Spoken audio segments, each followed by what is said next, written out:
Deer friends, welcome to channel এজ দ্য ডানলেন। আশা করি ভালো আছেন সবাই।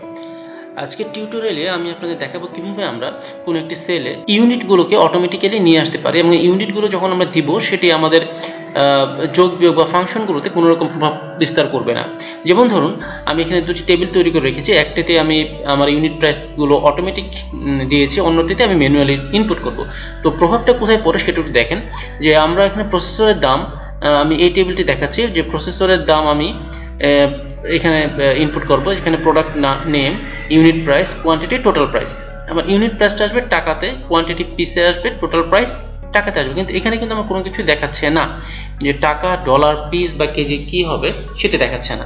তো আমি এখানে যদি ইউনিট প্রাইস আমি 5000 দিই, 5000 টাকা, আমার কিন্তু এটা চেঞ্জ হয়ে যাচ্ছে, 2 পিস 10,000 টাকা। বাট আমি যদি এখানে ইউনিট প্রাইসটা টাকায় কনভার্ট করতে চাই, সেক্ষেত্রে আমি কি করব, যে 5000 টিকে টাকা, তখন দেখুন এটা কিন্তু আমার ফাংশনে নিচ্ছে না, ফর্মুলায় নিচ্ছে না, এখানে ভ্যালু এরর দেখাচ্ছে। বা আমি 5000 টাকা 5000 দিলাম, ইউনিট প্রাইস যদি আমি 2 পিস দিই, ইউনিট কোয়ান্টিটি, সেই ক্ষেত্রেও আমার ভ্যালু এরর দেখাচ্ছে, টোটাল যোগফলও ভ্যালু এরর দেখাচ্ছে।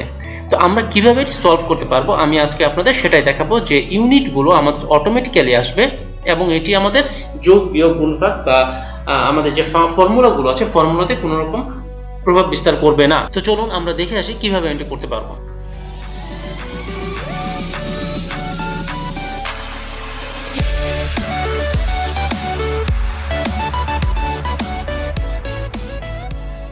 তো আমি প্রথমে যে টেবিলটি তৈরি করে রেখেছি, এখানে আমি ইউনিট প্রাইসগুলো অটোমেটিক্যালি দেওয়ার চেষ্টা করেছি। তো দেখুন আমি এটা কিভাবে করেছি। আমি এই জায়গায় টোটালটি মুছে দিচ্ছি আমি। ওকে, তো আমি এখন ইউনিট প্রাইস 9000 দিব, যে প্রসেসরের ইউনিট প্রাইস 9000 এন্টার প্রেস করলাম, অটোমেটিক্যালি টাকাটি চলে আসলো। কোয়ান্টিটি যদি আমি 2 দিই, তাহলে 2 পিস। এবার আমার যোগফলের পালা। আমি এখান থেকে যোগফল নরমাল ইকুয়াল এই সেল ইনটু এই সেল, এন্টার। 18000 টাকা, এগুলো কিন্তু আমার অটোমেটিক্যালি চলে এসেছে।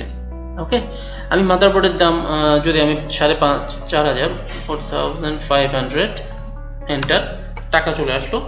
ইউনিট প্রাইস, কোয়ান্টিটি 3 পিস, পিসেসটি অটোমেটিক চলে আসলো, টাকা মাল্টিপ্লাই হয়ে টাকা চলে আসলো। এভাবে আমি এটা করেছি এবং এটাই আজকে আমি দেখাবো কিভাবে করেছি। তো আমাদের এটা করার জন্য যেটা করতে হবে, আমি এটা মুছে দিচ্ছি, এখানেই আমি আপনাদের দেখাবো এটা কিভাবে করা যায়।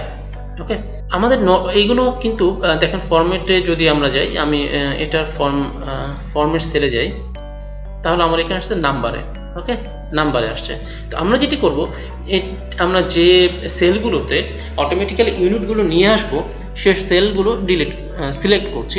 সিলেক্ট করার পর এখান থেকে রাইট ক্লিক করে, মাউস রাইট ক্লিক করে ফরম্যাট সেলে যাব এবং এখান থেকে আমরা যে ফরম্যাট সেলের অনেকগুলো ট্যাব আছে, number, alignment, font, border, fill, protection, আমরা এখানে নাম্বারে যাব।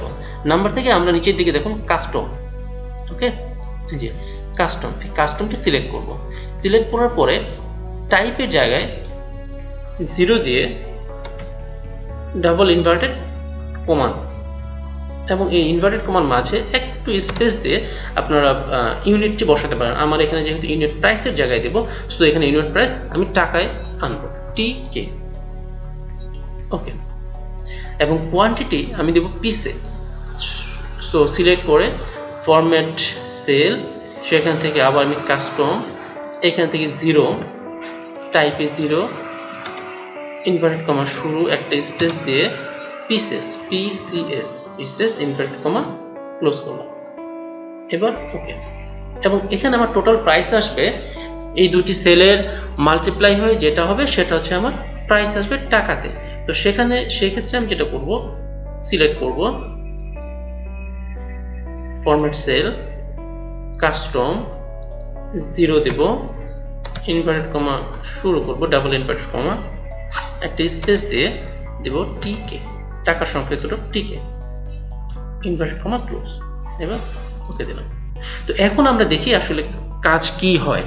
ইউনিট প্রাইস, প্রসেসরের দাম 9000 এন্টার, টাকা আমার অটোমেটিক্যালি চলে আসলো টিকে, এই টাকাটা অটোমেটিক্যালি আসলো।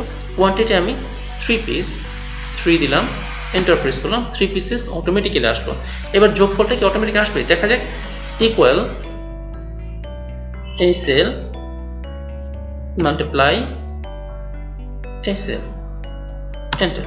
ওকে, 27,000 টাকা। আমি এটাকে ফিল করে দিচ্ছি। তো আমি মাদারবোর্ড এখন দেখাচ্ছি। মাদারবোর্ড 5,000 এন্টার, টাকা চলে আসলো। পিস 3 পিস 3 দিয়ে এন্টার দিলাম, পিস চলে আসলো এবং 5,000 মাল্টিপ্লাই 3 15,000 টাকা অটোমেটিক্যালি চলে আসলো। নিচের দিকে সামেশন 42,000 টাকা। এইভাবে মাউসের দাম যদি আমি 500 টাকা, 500 পিস 3 পিস, কিবোর্ড 5,550 টাকা, পিসেস 3 পিস, প্রিন্টার 5,000, কোয়ান্টিটি 1। ওকে, তাহলে আমার এই আমি যখন ইউনিটগুলো বসাচ্ছি আমার যোগে বা বিয়োগে বা ফর্মুলাতে কোনো রকম হেরফের হচ্ছে না। আমার সামেশনও ঠিকমতো পাচ্ছি, এখানে মাল্টিপ্লাইগুলো আমি ঠিকমতো পাচ্ছি। কিন্তু এর আগে আমরা দেখেছিলাম যে যখন আমরা ম্যানুয়ালি টাকার ইউনিট বা পিসের ইউনিটগুলো দিচ্ছিলাম তখনই একটি ভ্যালু এরর দেখাচ্ছিল।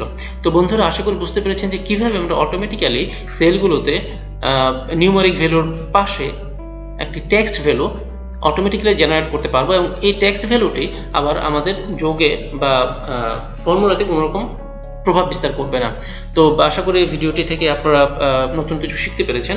আমার এই ভিডিওটি যদি আপনাদের ভালো লেগে থাকে অবশ্যই আমার চ্যানেলটি সাবস্ক্রাইব করুন, ভিডিওটি লাইক করুন, শেয়ার করুন এবং কোনো কিছু জানার থাকলে বা কোনো পরামর্শ দেওয়ার থাকলে অবশ্যই কমেন্টস করুন। ধন্যবাদ, ভালো থাকবেন। নতুন কোনো ভিডিও নিয়ে আবার আপনাদের সামনে হাজির হব।